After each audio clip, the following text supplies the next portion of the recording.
Grabe si Casimero Cuadro Alas mga kaibigan, nakipag-sparring pa sa kababayan ni Inoue. 4 days to go na lang laban niya na kay Sanchez. And bago yan kaibigan, palike and subscribe po muna, then pahit na rin ng notification bell.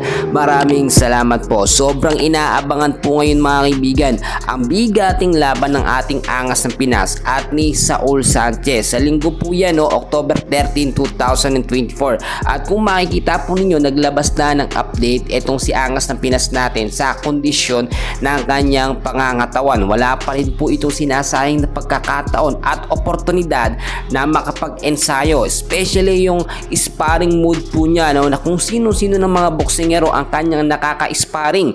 Ayon po sa ating mga nakuhang update ay may naka-sparring po na Japanese boxer itong si Casimero Angas ng Pinas. Kababayan po yan ni Inoue. At syempre alam naman natin, alam ng kampo ni Inoue ang nangyayari sa mga training po na ginagawa ng ating angas ng Pinas. And so far, kung titignan po ninyo, matagal na nakuha ni angas ng Pinas etong kanyang timbang, at ang ginagawa niya ngayon ay talagang kinukondisyon pa ng husto ang kanyang pangangatawan. Alam naman natin magte-trend po yung laban nitong si Sanchez at ni Casimero Cuadro Alas, dahil lang ini-aim po ng kampo natin itong si Casimero ay tapusin at pabaksakin etong si Sanchez sa loob lamang ng round 3 hanggang round 5. Hindi po niya ito palalagpasin ng round 7 pataas, dahil nga po mas bababa ang tingin nitong si Naoya Inoue. Ito po kasi yung nag-iisang paraan para direktang mahamon kahit walang sabihin etong si angas ng Pinas kay Inoue ay yung mas mabaaga or mapaaga yung pagkakatalo niya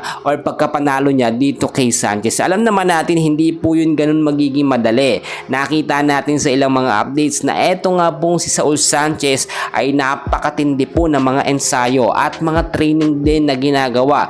May nakaka-sparring din si Sanchez mga kaibigan ng mga bigating boksingero, which is hindi naman niya ito pinapakita sa kanyang social media dahil ito nga po ay sikreto, at ipapakita daw niya ang kanyang galing sa mismong live na laban nila ni Angas ng Pinas. Kapaligtaran ng nangyayari sa sitwasyon ng ating Angas ng Pinas mga kaibigan, na halos araw-araw nagbibigay ng update sa kanyang kondisyon at pangangatawan. Well, alam naman natin mga kaibigan na walang kinakatakutan itong si Angas ng Pinas, na kahit makita pa ng sambayan ng lahat po ng kanyang ginagawang practice at pag-iensayo, buong Japan, lahat dyan makita, buong Amerika, walang problema yan, dahil si Angas ng Pinas ay lumalaban ng hindi mababasa ang diskarte at mga galaw.